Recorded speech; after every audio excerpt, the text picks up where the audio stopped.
What is going on, guys? Paul Ryan back at it again. I hope everybody's having a good Tuesday. Let's talk some Cowboys. Not a whole lot going on. Of course, people are still talking about the CeeDee Lamb contract, and the biggest holdup, from what I understand now, is it's years. CeeDee wants a shorter term deal. Cowboys want more years on it so that they can stretch out the money. I can understand both sides, but it sounds like the Cowboys are probably going to have to fold first, and they usually do. So I'm not too worried about it, but I did mention it, I don't know if it was last night or the night before, that CeeDee Lamb could potentially miss some regular season games if this doesn't get done soon. And I don't feel too crazy thinking or saying that, because just earlier today on the G-Bag Nation, they were contemplating if this could bleed into the regular season, and that if CeeDee Lamb would be willing to miss game day checks because he doesn't have a new deal. Hopefully that's not the case, but man, that'll be kind of crazy if it does. I can't imagine what this offense would look like without CeeDee Lamb. But again, I did mention that too. Like, what if Dak were to beat like the Browns, and I believe it's the Saints and the Ravens are the first 3 weeks. I believe it's Saints week 2. I mean, just winning both of those games. I know Saints aren't really an elite team by any means, or even a good team, but if he could beat the Browns and the Saints without CeeDee Lamb, I'd say a lot about Dak, man. Anyway, I don't want to get into that again, but it's interesting to see. It's especially interesting to hear people smarter than me talking about the potential of CeeDee Lamb missing some regular season games. Hopefully that's not the case again, but we'll see what happens. In other Cowboys news, there wasn't really a whole lot. Oh, yes. It sounds like Dak's going to get a chance to call the plays. And correct me if I'm wrong, I believe he did do that last year. And he had a fair amount of success. I think he did it for like a quarter.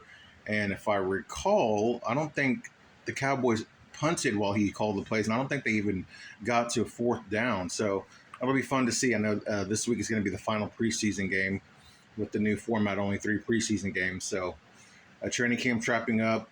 Cowboys are leaving Oxnard. They're going to be coming back here to Texas, leaving that beautiful weather in California. But man, that just goes to show how close the season really is. And still no deal for Dak, still no deal for CeeDee Lamb. But hopefully those things can take care of themselves sooner rather than later. Outside of that, I don't have a whole lot for you guys. I know I did see, I was looking on Brian Broaddus's Twitter account, aka X account, just to see if maybe he had dropped some little tidbits, if you will, of Cowboys info that might be worth sharing. And somebody had asked him about a potential trade. And Brian Broaddus said that, hey, if the Cowboys do make a trade, that to look at the Washington Commanders as a team that they could possibly reach out to for some more defensive line help. And they're loaded on the defensive line.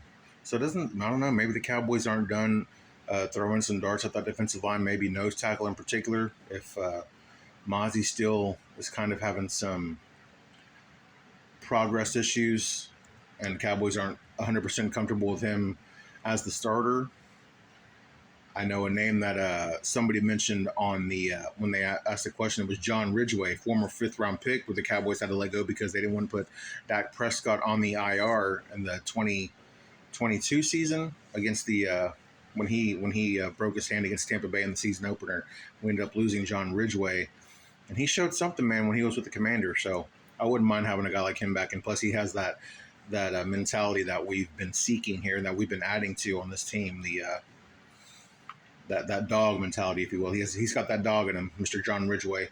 I think a quote that he had was that he wanted to rip somebody's throat out, or he was looking to rip people's throats out on the football field. So, man, that mentality, it's scary to hear somebody say that out loud, but you want that in your football players, especially like your offensive line and defensive line players. So hopefully the Cowboys can do something, man. It sounds like they might be still looking to adjust defensive line and possibly running back. So we'll see what happens. But that's all I've got for you guys tonight. I hope everybody's having a good night again. I'm Paul Ryan. I'll see you guys tomorrow. Peace.